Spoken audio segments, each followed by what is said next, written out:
Charlie Kirk is dead, assassinated in broad daylight.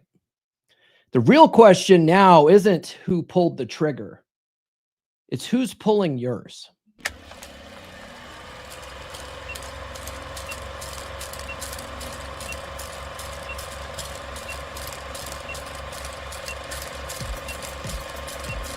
We're going live, baby. We'll do it live. You're listening to the premier podcast for men who want to not only be better with women, but want to be better men in general. This is the Come On Man podcast. And here's your host, Paul Bauer. Paul Bauer. Paul Bauer. Paul Bauer. Paul Bauer. Paul Bauer. Paul Bauer. He is a certified master life coach and NLP practitioner. It's true. It's all true. Welcome to the show, guys. It's Friday again. It's been a little over a week since Charlie Kirk was assassinated in broad daylight in front of a huge crowd in Utah, as well as in front of our eyes on social media. And it's been impacting all of us in different ways. And for those on the right side of the political spectrum, there's feelings of anger, bitterness, and revenge. For the good people on the left, there's a feeling that their typically socially liberal and peaceful views are being appropriated by agents of hate and discord, while a very select few are using this as a case to double down on the rhetoric that is further dividing our country. Our country has been divided for far too long in a very dangerous and cancerous way. It's the worst it's ever been and continues to keep going down a dark road.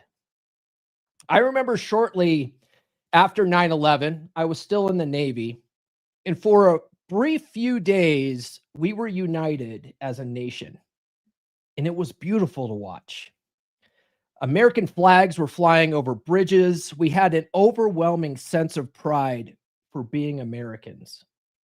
We weren't a nation of left versus right. We were one nation under God. And me just saying under God right now might even be triggering some of you. It didn't last long, though. And it's been spiraling downwards ever since. Just over a year before Charlie was assassinated, a similar attempt was made on Donald Trump's life. We have people on the left, like Jimmy Kimmel, making negative comments about tragic events like this. We have people on the right talking about stocking up on more guns and ammo. We have people on both sides getting into pointless arguments online that solve nothing. It made me realize how everyone can learn to have a little bit of emotional control and exercise some frame. If you are someone pulled into your emotions over this, whether it's hate, anger, revenge, joy, happiness, I'd like for you to take a minute to ask yourself where those feelings are coming from. Where did your paradigms about an event like this come from? Who put them there? More importantly, who is pulling the strings to make you feel how you feel? Is it politicians, the media, your parents, your friends? That's what we're going to be talking about today. More importantly, we're going to talk about how to fix it, at least in ourselves. Before we get into it, my name is Paul Bauer. I help men level up and get better with women. And the funny thing about doing that is it tends to make us better men in all areas of our lives. And a part of what makes men better with women is having strong mental frame. A part of strong mental frame is having emotional control and thinking for ourselves. I put together a bunch of concepts to help us mentally transmute tragic events like this from pain into power. A part of mental frame means to stop and question things. If you're normally not a violent person, why do certain ideas trigger violence in you? Now, I'm not a pacifist per se. Me just talking about this from a middle ground point of view will actually trigger some people. Whose side are you on, Paul? Actually, most won't even ask that. Their emotions will put assumptions in their head. You must be a liberal. Or a liberal will watch this and call me a Nazi. I'm neither of those things. And neither are you, really, at the end of the day. You're not your political ideology. You are not your career choice. You are not your favorite sports team. You're bigger than that. You're better than that. So let's start turning things around for the better for once. And the first way we're going to do this is realize that we can only control the controllable. Marcus Aurelius, the Roman emperor, once said, "Control what you can, release what you can't." From his book on meditations, he said, "You have power over your mind, not outside events. Realize this, and you will find strength." Now, I don't know how it personally impacted you. Me watching the events online, it was pretty shocking. We were all talking about it in Wolfpack. But what can we do about it? What can we do about Charlie's death? Nothing. I can't personally do anything. I can't go back in time and save him, right? It's in the past now. We don't have time travel. I can't personally do something like that. I can't. I can get into an argument online in the comments with somebody, but what's that going to solve? It's not going to solve anything, right? I mean, if you wanted to maybe help his cause, you could donate to, Turning Point USA. If you're not really for his cause, don't do anything, okay? But arguing about it online is not going to fix anything. The lesson from Marcus Aurelius is don't be baited by the media or political narratives designed to trigger rage. Channel your energy inward and fortify your mental kingdom. Okay. You'll find that a lot of us, my mom's really bad about this. A lot of my paradigms come from my parents, all of ours are. All of our paradigms come from our parents. My mom and my dad were, really staunch Republicans, very patriotic. It's probably one of the reasons why I joined the Navy. But my mom, she is all up in her emotions and feelings about this. And now she's like, we got to fight those guys. We got to fight the left. And it's like, well, how are you going to do that, Mom? You live in a small town. You live in cow country. What are you personally going to do? Maybe you're going to, get people out to vote. Okay. Okay, but that's not going to bring Charlie back, right? What can you personally do about it? And when you let go of things that you can't control, it really does bring in a lot of inner peace. Guys, before I get too far into this, do be sure to like, subscribe, hit those notifications. I do have new episodes every Monday, Wednesday, and Friday. And I just want you guys to know that I don't want to make my show about politics. So this show isn't about politics. This show is about mental frame. I don't care what side of the aisle you're on. All right. I just finished reading a book by Wayne Dyer. It was called Change Your Thoughts, Change Your Life. And it was his thoughts and interpretations of the Tao Te Ching. If you guys don't know what the Tao Te Ching is, it's a document that goes back about 400 or 500 years before Jesus, or before year zero, whatever your beliefs are. I don't care. Okay, but it predates Jesus, and it was written by a guy named Lao Tzu, and the Romans called him Lao Tzu. And he said water is fluid, right? He had this concept of be like water. A lot of people think Bruce Lee came up with that. Be like water. It was actually Lao Tzu that put this out there years ago.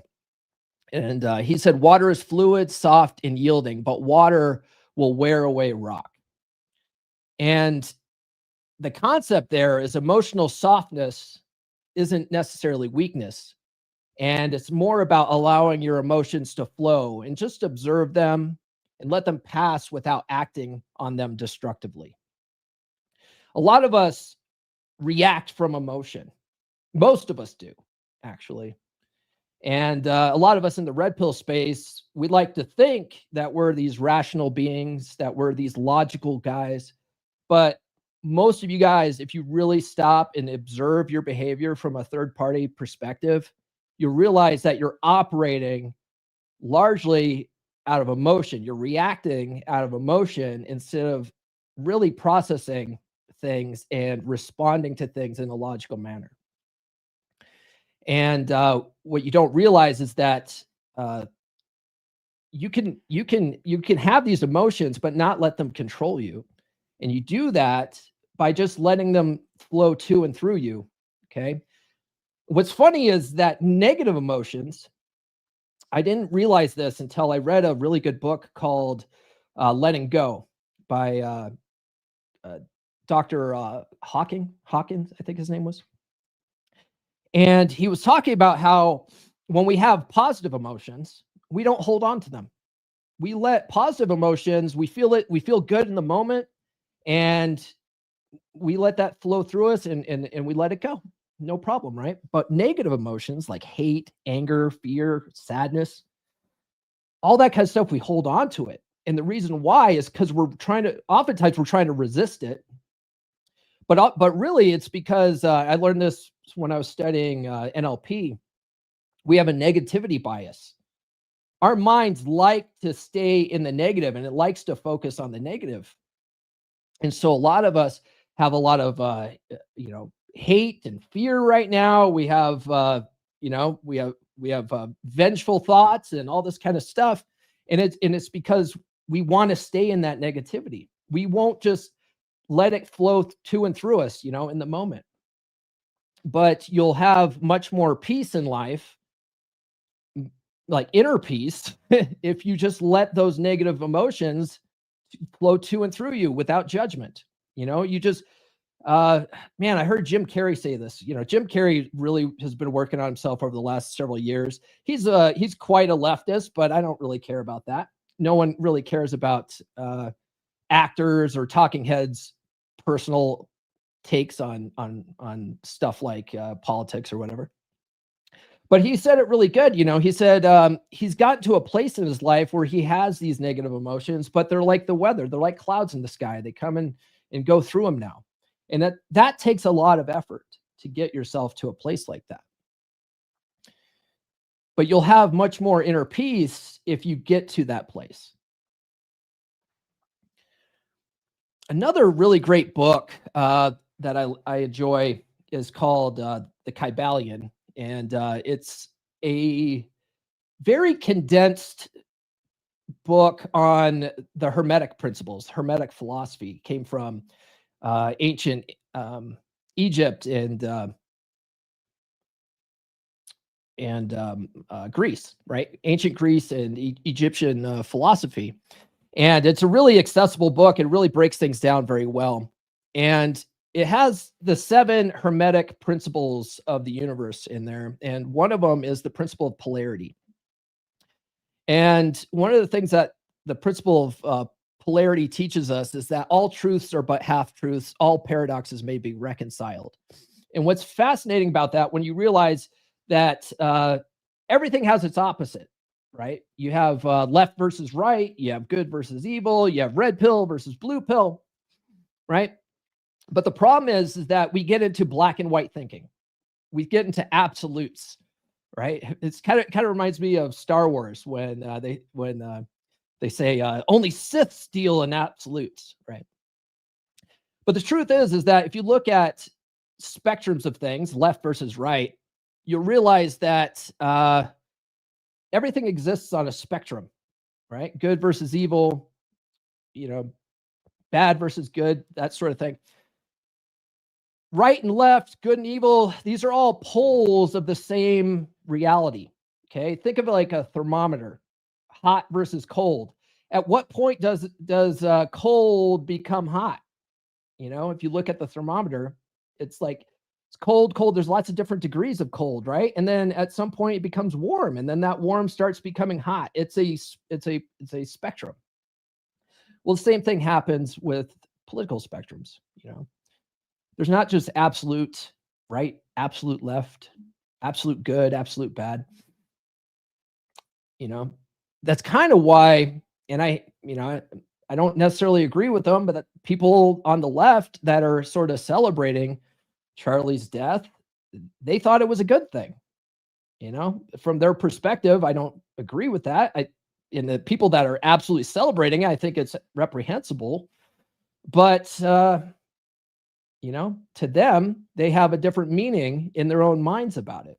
Okay. And a lot of what happens in life, it's actually a neutral situation, but it's the meaning behind it that we give it, and that meaning that we give it is based on our paradigms and how we were raised in the subconscious programming that we have in our minds. But the thing is that, like I said, the right and left, good and evil, these are poles on the same reality. And it's good mental frame practice to avoid getting trapped in this reactionary dualism that we have. And your power actually lies in trying to rise above it and trying to look at things from a different point of view. It lies in that sort of transcendence. It's not easy to do. And it takes a lot of effort and practice and work to do that kind of thing. But you'll have a lot more inner peace and a lot less hate for other people if you practice that a little bit. You would certainly get in less stupid online debates in the comments that are pointless and don't solve anything, at the very least. But let me ask you, for you guys that are watching right now, there's quite a few people watching. Right or wrong, how did Charlie Kirk's death feel to you? Why did you feel that way? Let me know in the comments, or if you're watching live right now, let me know in the chat. Personally, let me know how it felt to you, good or bad. Okay. This isn't an invitation for you guys to start arguing in the chat either. Okay. It's for you to start having a sense of awareness of where your mental programs come from. Okay. This is how you observe a thought or a feeling without judgment. You put it out there and then you say, I wonder why I feel that way. Like, where do these ideas come from? I know 100% where my political ideas came from. Like I said before, I was raised in a household where my parents would follow politics like most people follow the NFL. You know what I mean? My parents watch that stuff day in and day out. And I used to be that way. In fact, I used to run a political page on Facebook and X. I got rid of the political page on Facebook, but the X account's still out there. I just don't post on it anymore. And it was called Mainwashed. And the idea behind it was the name was a cross between mainstream media and being brainwashed, because we're all brainwashed by the mainstream media, And I think a lot of people agree that during 2020, that really became apparent, that the brainwashing that the mainstream media does. And if you really look at what the mainstream media does, it's all focused on the negative. It's all there to divide us and keep us divided, keep us. The reason why is because fear, keeping people in their fear, keeps people watching, right? If you're terrified of the bad guys, and the bad guys are who's ever not in your group, you're going to keep tuning back in to find out what's happening with the bad guys, right? And when I realized this, way back in 2020, when I realized, man, this whole virus that shall not be named because I don't want to get canceled on YouTube. See, even that, I can't even say it on YouTube because I don't want to get canceled, right?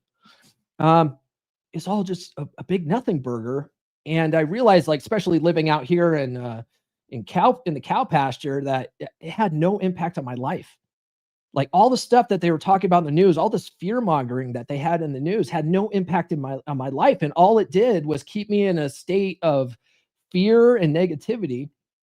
And so I turned it off. I stopped watching it. I never watch the news now. I rarely do. The only time I see news at all is when it comes across X, because I'm on X a lot, to talk about the podcast and talk about the whammon. And so that negativity, you're not going to completely get rid of it, but now I don't look at it the same, and if you can cut that crap out, you'll have a much more peaceful existence in life. And now a lot of people will say, well, if you don't care about politics will care about you or whatever. It's like, does it though? Does it? I don't know. I still vote. I still go and vote for who I'm going to vote for. But I'll tell you what, getting in an argument in the comment section, it's not going to change your perspective on who you're going to vote for. And you've already made up your mind. And it's not going to change my perspective. So why are we even arguing in the comments? Stupid. It's pointless. It's pointless. There's much more important things to focus on. So you got to understand that frame is internal. It's not external. Now, from my book, A Dominant Masculine Presence, Psychology Paradigm, it's all about working on what's up here. And one of the concepts in there is that true masculine frame, it's emotional sovereignty. Okay. It's about working on your own emotional control. It's not necessarily about controlling other people. And what you can, once you get that down, no politician, no strategy or tragedy, no ideology can hijack your inner state. You control that. And you want to get to that place where you control that, not other people. You don't let other people control your emotions. I often talk about this from a relationship standpoint, not climbing on your girl's emotional roller coaster. I don't want you climbing on the media's emotional roller coaster. It's all a form of manipulation and control. And once you can get there, you own your internal experience fully. That's frame. That's strong frame.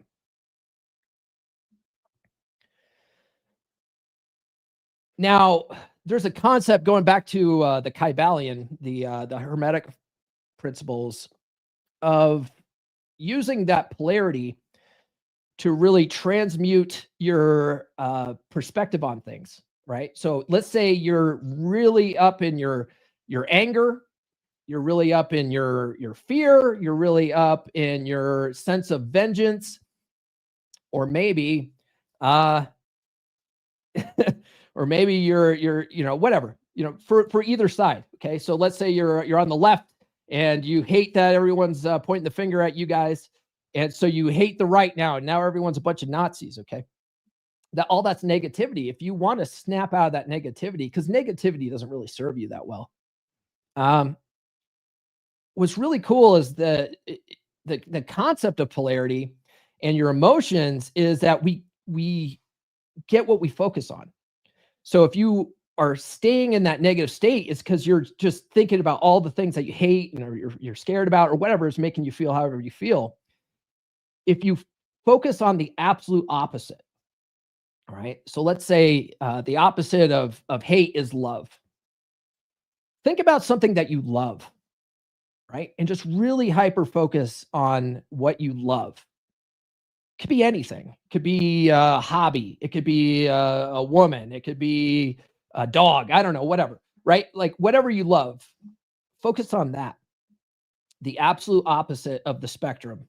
Focus on that and just focus on it. Just really think about it, and it'll slowly start transmuting your anger into love and your hate into love, or whatever it is. It's a pretty fascinating concept. We can't really experience two different emotions at once. So when you're focusing on a different emotion, it helps you transmute the bad emotion into a good emotion. It's not good to bottle up this stuff though. Okay. If you are feeling a lot of hate, anger, and rage, you don't really want to bottle it up, and you don't want to resist it either. Okay. So transmuting it is not resisting it. All right. It's just recognizing that you're in this state and you need to focus on something else. Right. And you can do this differently. You could just do this with your thoughts. You can do it with journaling. You can do it with any kind of creative action, movement, talking it out with your boys, getting into a group like the Wolf Pack or whatever would be good for something like that. Okay. But I would invite you not to just stay in that negative headspace. I would invite that.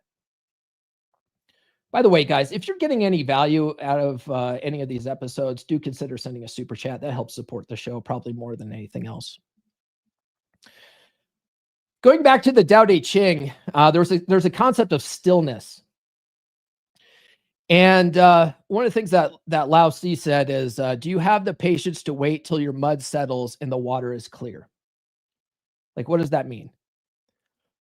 Well, it basically means that in times of chaos, the wisest move is often no move at all.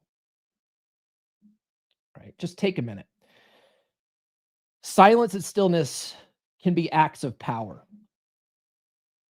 And you can practice this. You can practice this in your relationships, right? Let's say your girl, she's mad, she's up in her feelings and she says something really negative that hurts your feelings, right? And your gut instinct is to blast back and tear her head off and yell at her and call her names or whatever. If you just take a moment, we call this the 3-second rule, right? Just take 3 seconds, just take a moment and be still with it. You'll find that you can respond rationally instead of reacting emotionally in the moment. That stillness gives you a minute to process things, to let things flow to and through you, right? And let it go. And you'll find that doing that and not climbing on her emotional roller coaster will earn some respect, and which is really paramount in a relationship, because a woman can't love a man that she doesn't respect.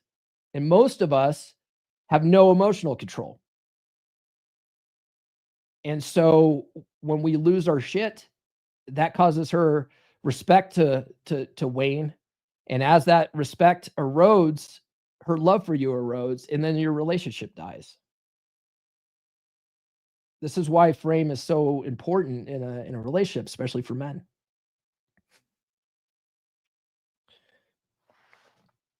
You can think of emotion as energy and narrative. A concept from psychology paradigm is emotions arise when an event hits a belief. And your beliefs, not the event, cause the emotional storm. And like I said before, if you think about it, most events by themselves are neutral in and of themselves. And it's our meaning that we put behind it that causes our emotions to come out. And that meaning comes from your paradigm, right? What's a paradigm? I sort of mentioned it already. I already said my book's called Psychology Paradigm. Well, the best way I heard described this, and I usually like to draw a stick figure. I'm just not prepared to do that. So I want you to imagine this for a minute. In the book, I do have a drawing of it. It's a really shitty drawing. I'm not an artist or anything, right? But what's a paradigm? Well, when you're born, okay, you are basically just a walking subconscious mind. You are just absorbing things like a sponge, okay? And so you could I want you to think of a stick figure, all right, with a circle head and just a stick body. But that circle head is only a half circle, just the lower half for a minute. This is you as a baby going up to, I don't know, 3 or 4, just a half circle. And that's your subconscious mind. And you're just walking around, just absorbing things. This is why small children can learn languages so fast, right? Because they're just absorbing their environment and they don't have they're not really consciously thinking and processing things. They're acting on instinct and just absorbing their surroundings. And at a certain age, You develop this psychic barrier. We call it, I like to call it the ego protection layer. And then you develop the conscious mind. And the conscious mind is miraculous, right? It takes input from your five senses, touch, taste, smell, vision, hearing, takes in all those things, processes that. And then based on, you're able to learn things and you're able to create your own conscious thoughts now. But what do we typically do? We only think thoughts consciously that are in harmony with our paradigm, our preconceived programs. Those preconceived programs that's your paradigm. Okay. And a lot of that was programmed in from when you were little. Now your paradigms do continue to grow as you get older.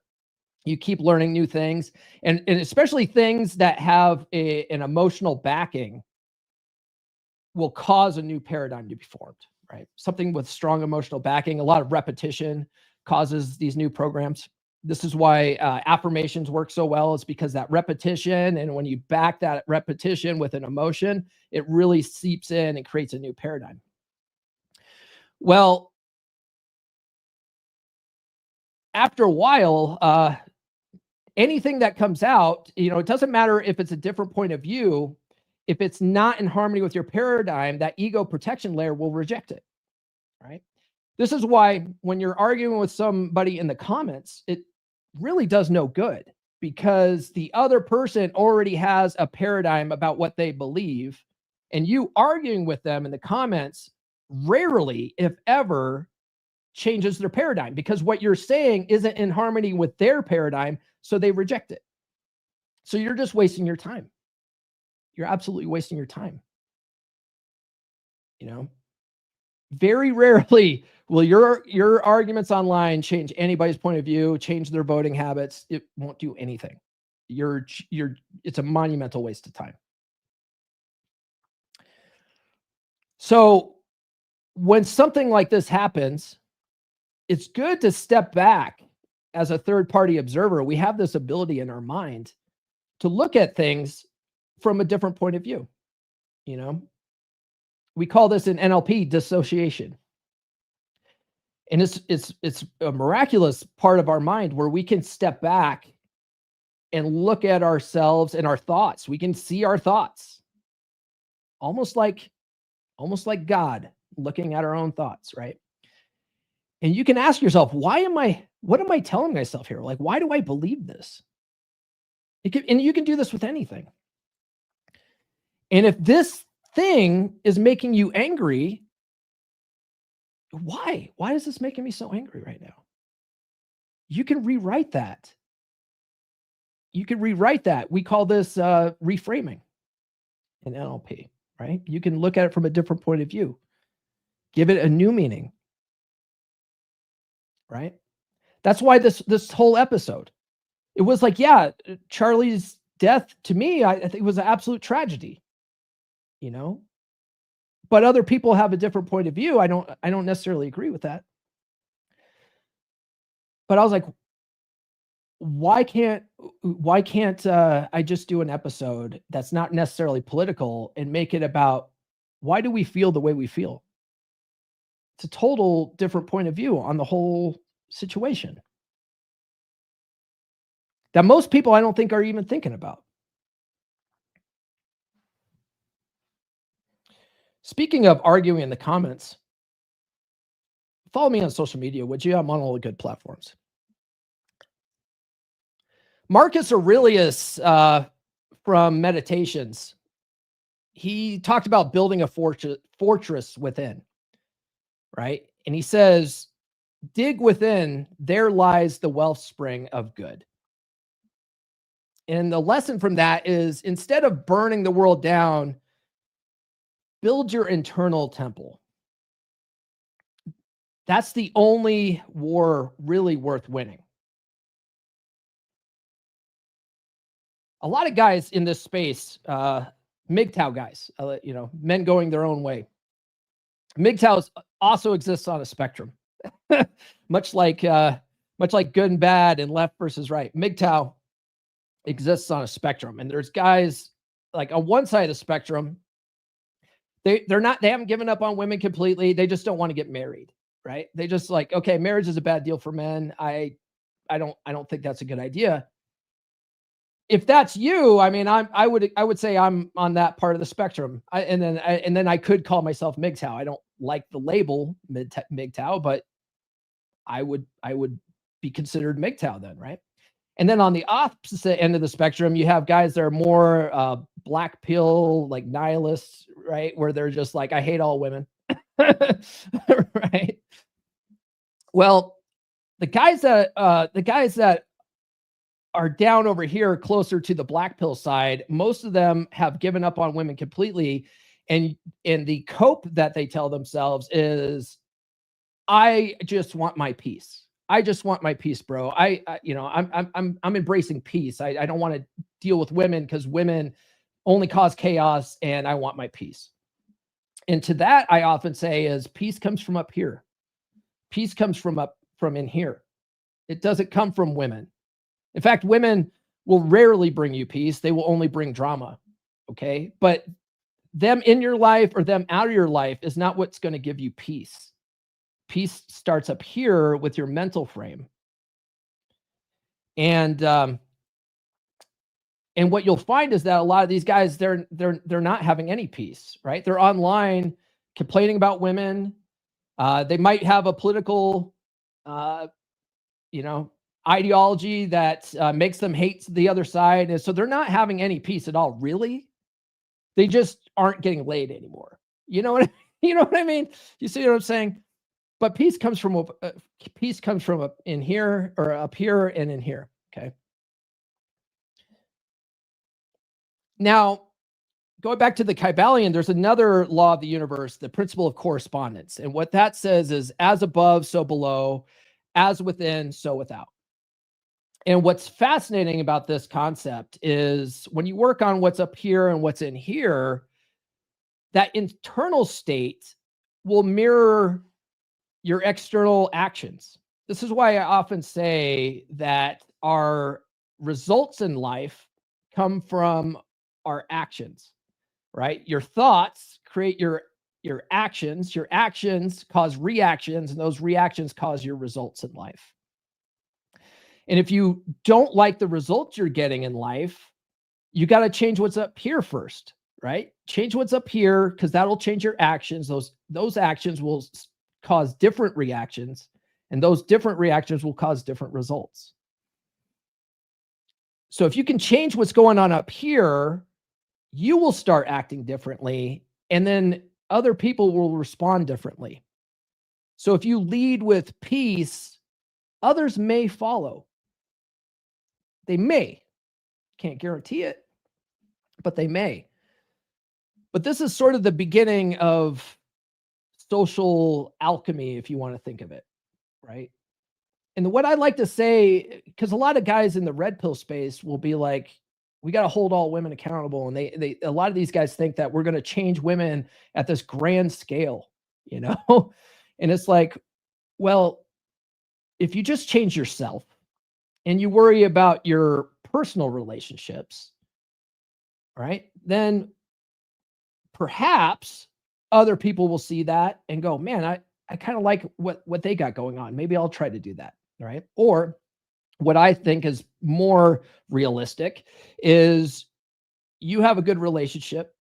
Your kids see what a good relationship looks like. They carry those paradigms about how a relationship should be into their relationships, and they have good relationships, and then their kids see it, and so on and so forth. And so eventually we can possibly make this world a better place by just starting with ourselves and acting locally, right? Think globally, act locally. So if we do that with our own interactions with people, you're working at a micro level that could eventually, if it spreads, impact the macro, right? But don't make that your end goal. Just worry about you acting now in the present moment with the people around you. And we could possibly make the world a better place. By the way, guys, I had this up earlier, and I've mentioned my book, Psychology Paradigm.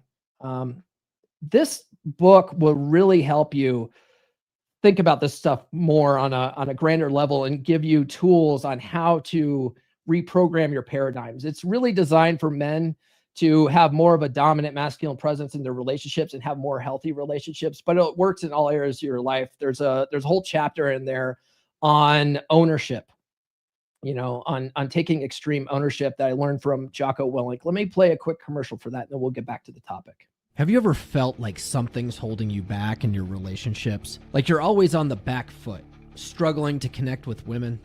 You're not alone. Many men are taught to be weak, to defer, to play small around women by their upbringing, by society, by the very world that shaped them. But what if you could break free from the invisible chains that have held you back? What if you could rewrite the script, reprogram the paradigm that's been running your life? This is your chance to step into the man you were always meant to be. In The Essential Skills of a Masculine Presence, Psychology Paradigm by Paul Bauer, the first book in R.P. Thor's groundbreaking series, you'll learn how to understand and transform the paradigms that have shaped your life. You'll discover how to develop a dominant masculine presence, one that commands respect, inspires trust, and brings fulfillment to your relationships. Don't wait for life to change on its own. Take control. Order your copy of The Essential Skills of a Masculine Presence, Psychology Paradigm now on Amazon. Available in hardcover, paperback, or on Kindle. This is more than a book. It's your roadmap to a life of purpose, strength, and success. Make the decision today. Reprogram your life and step into the man you were meant to be. Indeed. All right. We got a bunch of people in the chat. I've been ignoring the chat because I was like, I don't want to be distracted. I don't want to be distracted by people arguing in the chat. Luckily, no one's arguing in the chat. So thank God for that. Nurse Chick's in the house. She says, good morning, gentlemen. Looking forward to this episode. So naughty. I'm going to come. That's happening. It is Friday and Nurse Chick's coming back tonight. Let's see here. Jerry's in the house. What's up, Jerry? Let's see. Still I Rise says the first surveillance of the shooter is a totally different dude than who they have in custody. Is it? I don't know. And the shit ain't got nothing to do with the left. I don't know. It's all Zionist controlled opposition. Is it? I don't know. What are you going to do about it, brother? What are you going to do about it? Eric says, I live here in Scottsdale, same city Charlie Kirk was from, and we are thinking about volunteering at Turning Point. All right. That's one way you can take some action, man. I haven't really mentioned it on the podcast because the guys in Wolfpack know, but there was a school shooting on the same day that Charlie was murdered, right? It was at Evergreen High School here in Colorado. That was my high school. I graduated from Evergreen High School. And what's fascinating to me about it, that's tragic too. It's an absolute tragic event. Last Friday, I sort of remarked that, what a crazy week, and I sort of chuckled because that's just how I do, when things are nuts. I'm just like, man, things are nuts right now. And some guy got up in his feelings in the comments of that video. He's like, you need to have some decency. You're laughing at the situation. And that's another reason why I thought about this episode. I was like, brother, you need to learn some emotional control, man, because, that's not what was happening. But you put a meaning behind that. I think it's both these things, right? The Evergreen shooting and Charlie's murder, absolute tragedy. I hate seeing our country divided like this, man. I don't care what side of the spectrum you're on. It hurts. It hurts me in here that our country is this divided. And my mom is so funny because she literally gets in her emotions and starts crying about how divided our country is. And yet she is always trying to stick it to the fucking Democrats around here, And I'm like, Mom, do you not see the paradox that you're in right now? You hate how divided our country is. And yet you're so divided and you want to beat the left. Okay. Well, we'll only stop being divided when we realize that we are one country. And that you can have a discussion with other people and you don't have to agree with them. You can say one thing that I've learned from Wayne Dyer And I actually did a whole episode on Frame about this with Wayne Dyer talking about this, but he's like, when you get to a place where someone says something that you just fundamentally disagree with, and instead of arguing with them, you go, huh, that's an interesting point of view. I never thought about it that way before. And that's how you respond to people that you disagree with. Can you imagine how much more united we would be? And the politicians don't want that. The media doesn't want that. They like us divided because they can control us.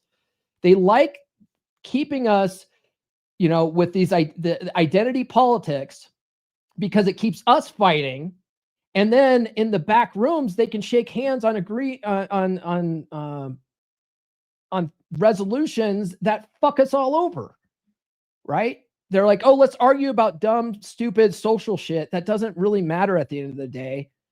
Meanwhile, we're going to do all these other things that fuck you over. Like, do you not see who the real enemy is here? It's not our neighbors and they're different, them being on the left and us being on the right. It's the people in the government and the people in the media. But yeah, volunteering at Turning Point. I mean, that's one thing that you can absolutely do. My man says you must let go in order to receive abundance. That is true. That is true. Eric says wrong. He was trying to have a civil debate with anyone who would come to the mic. Okay. Absolutely true. I worked in broadcasting for 20 years. I saw it firsthand how they manipulated the narrative. They really do, man. There was a montage that was done around 2020. And it was to illustrate how the media is basically owned by, I think all the mainstream media is owned by like one or two companies, or maybe even three companies. I don't know. But they were showing how the media just parrots whatever the overlords tell them to say. And what they did was they had these news anchors from all the different local affiliates saying the same script, which was all like, the mainstream media, the power of the media is for the people. Da, da, da. Anyway, they were all saying the same script, and someone went around to every affiliate that put that out there, and they put a montage to it to make it this, and show everybody like, hey, this is how the mainstream media controls you by parroting these narratives. And it was fascinating to watch, and it went absolutely viral. Erkin says, I heard about Charlie for the first time when he was killed. Then I saw some clips of him. I'm really sorry about his death. It seems that he was a great human, husband, and father. I didn't always agree with Charlie either. In fact, in the red pill space, Charlie, he's what we consider a tradcon, right? Traditional conservative. And so he was really big on pushing the marriage narrative. And one of the things that he said once in a clip was that men shouldn't be out there spinning plates or anything like that. What they should do is find a woman really young and marry as soon as possible, right? Just get married, guys. And I was like, that's a terrible idea, especially like young guys. They don't know how to navigate relationships. Why are they just rushing for marriage? It's a terrible idea. Ask me how I know. I got married when I was 20 years old. I wasn't even old enough to drink at my wedding reception. What a terrible idea. I had no idea what I was doing, right? And it wasn't until after my mid-30s that I started studying all these books on intersexual dynamics that I finally realized, holy crap, like I could have been a much better husband. I could have been a much better family man had I have known this stuff. But no, I was rushing for that white picket fence. I was following the tradcon advice, and it led to disaster. That kind of stuff I think Charlie was fundamentally wrong on. Did I want him murdered? Absolutely not. Absolutely not. That's ridiculous, right? Anyway. Is Paul okay? He looks sad today. Well, I'm more sad. I am sad, but I'm more sad about just how divided the country is. That really actually does make me sad. Jeremy Caleb says Stoic mindset for the win. Yeah, I mean, it takes a lot of efforts. Why do you think Marcus Aurelius has his book on meditations? It was literally his journal. He was journaling just his thoughts about these things. That's That's how he was expressing himself and really trying to process his thoughts instead of letting his emotions control him, You're one of the chosen ones. I'm Jewish. I'm just kidding. Just kidding. Oh my God. That's going to spark a lot of hate. Anyway. Okay. Let's try to rush through these last ones here. You're always practicing something. Okay. So from, speaking of Marcus Aurelius, from Meditations, your mind will always take the shape of what you frequently hold in thought. So if you dwell on revenge, you become its vessel. Now think about Charlie Shooter for a minute, right? Why did he feel compelled to murder Charlie, right? Was it money? I'm inclined to go with these guys that went after Trump, or the guy that went after Trump, and the guy that went after Charlie. Like, were they being funded?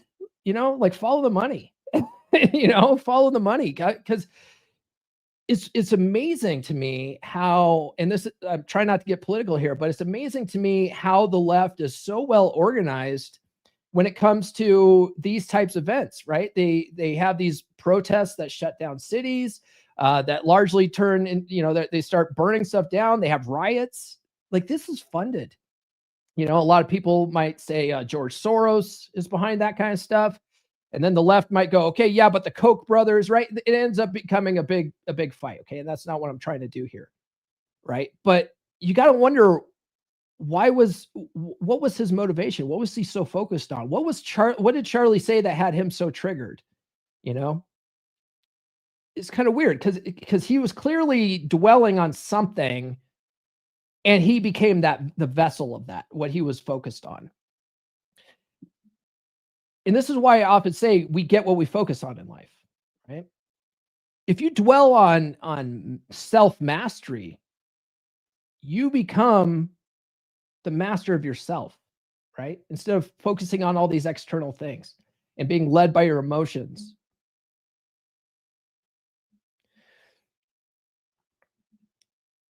I would like to invite you guys to become a pillar of your community, not a puppet for puppet masters.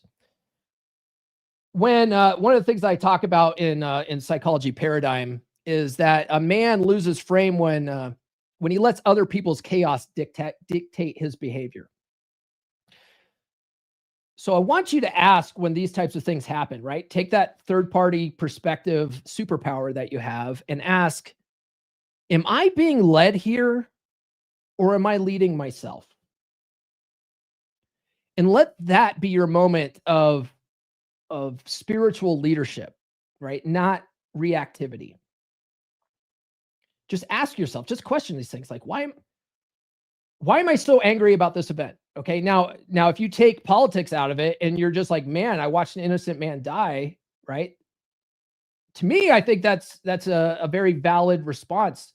The video, I'm at fault for this, but when we were all chatting about it when it happened, right? In the wolf pack. We're all chatting about it in the wolf pack, and someone said, the video's online, like the video's online of Charlie's death. And I was like, is it? And I went and I found it, and I was like, holy crap. And so a lot of that stuff gets taken down quickly because the media doesn't want you to see that stuff, for good reason, I think. And then I put it in the wolf pack, and one of the brothers in there actually was like, man,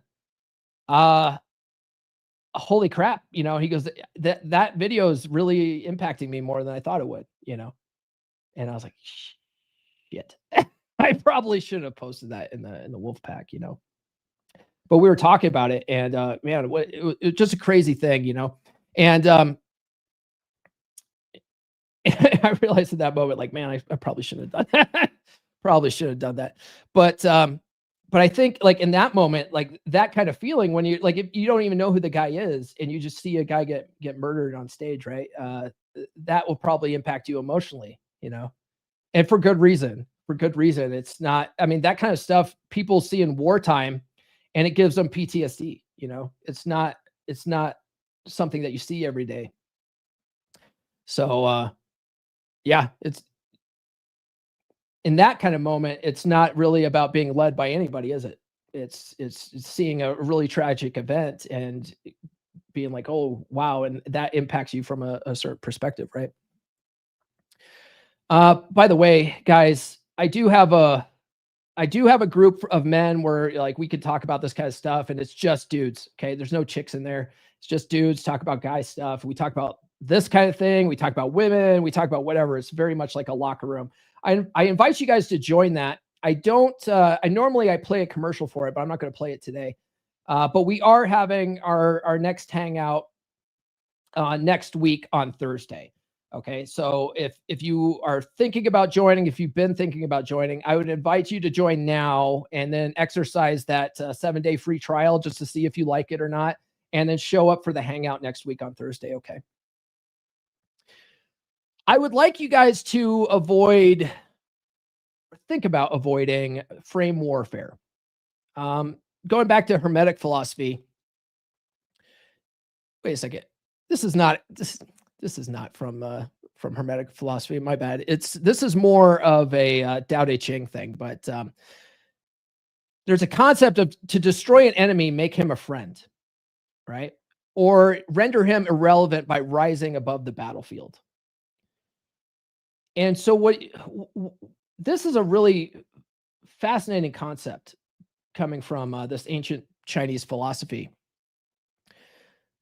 But one of the things that Lao tried to teach is that if you constantly keep in a state of fighting, right, you'll never be out of battle. You'll always be warring, and it takes one person to be the bigger person, right? And try to make the other person their friend. And if you can turn an enemy into your friend, that's the only real way to stop war from happening. Right? So if you are finding yourself in a stupid online debate with somebody, if you can shift the frame to by being like, oh, that's an interesting point of view. I never really thought about it that way before, like Wayne Dyer says, you're more likely to eventually get on the same page with these people, But if you're just like, you're an idiot for thinking the way you think, and I'm the only smart person because I think the way I think, do you think you're going to change hearts and minds by doing that? Probably not. I'd like to invite you guys to focus on your purpose over politics. The Stoics believed in aligning with nature's purpose, not necessarily tribal identity. So before acting, you need to ask yourself, does this serve my mission? Does this serve my higher purpose? Or does this just is just my lower impulse? Am I operating from emotion here? Most people don't take the time to step back and think about that kind of thing, right? It takes effort. It takes a lot of effort to change your mindset to be like this, It's taken me years, and I'm not perfect. I still, I'm a human, right? I will react from emotion on things. But I do it a lot less than I used to. I do it a lot less than I used to. If you ask my kids, the difference between me being a dad now versus me being a dad when they were little is night and day. It's totally night and day because I used to lose my absolute shit with these kids a lot. If you ask my ex-wife, she would probably tell you I have anger issues, and I definitely did. I definitely did during our marriage. And I would have said back then, well, she's the one that makes me that way, right? But was she the one that makes me that way? Or was it the meaning that I put behind her words that caused me to react that way, right? And once I started learning this stuff, I started learning about the concept of shit tests. I realized, man, I was really letting what people said to me or about me, like really get me into a negative headspace. And when I learned tools like acting different or green amplify and realize that it doesn't matter what other people think and stuff like that, don't take women so seriously, all that kind of stuff made me not get in my emotions so much. I just sort of look at things like it's funny and amusing now, And so I would like you guys to look at politics the same way, right? Look at politics the same way. Why does it make me feel this way? By the way, if you guys ever want to work with me one-on-one, you can book a call by going to call.fixdeadbedrooms.com. I work with men on their relationship issues, dead bedroom situations, and getting over breakups. Typically, that's what I like to focus on. All right. The last concepts here I have avoid frame warfare. We had talked about that one. So the last one here is purpose over politics. Okay. Yeah. So Stoics believed in aligning with nature's purpose, not tribal identity. So before acting, ask, does this serve my higher purpose or just lower my impulse? That was the last one. Okay, cool. We wrap this up. Guys, thank you for tuning in. I hope it gave you some food for thought. I really hope if you guys could do me a favor, smash this like button. If you like the message that I gave today, smash that like button and drop a comment or something like that, because that's really going to help boost it in the algorithm and get it in front of more people.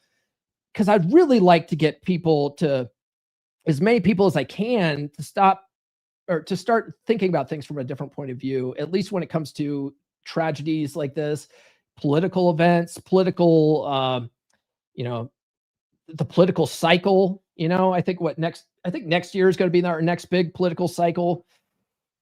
That's always just a negative time. It's such a negative time to be in the political cycle. And it's like, we have it every 2 years, and it's disgusting. It drives me nuts. It absolutely drives me nuts. And it's not because of what one side says or the other. It's just the divide that we have. It's just so unnecessary, So if you sort of like the message that I had today, please smash that like button and drop a comment. And hopefully we can get this in front of more people. And then we can, like I said before, just sort of act locally and think globally. And the more people that can kind of get this message and that resonates with it, like maybe little by little, we can make this world a little bit of a better place. All right. Doesn't matter what side you're on. Okay. All right, guys, tune into the podcast on Monday. We're going to be talking about the concept of Sigma males and whether they are super duper lone wolf alpha males or really just coping beta males that use their introvertedness as a cope to explain why they don't have any social skills. It's probably going to trigger a lot of people, but then again, maybe not. I don't know. Assuming they tune into that episode, right? Because they're so fucking Sigma that they don't need YouTube videos. Oh, man. Paul, are you going after the Sigma males? Well,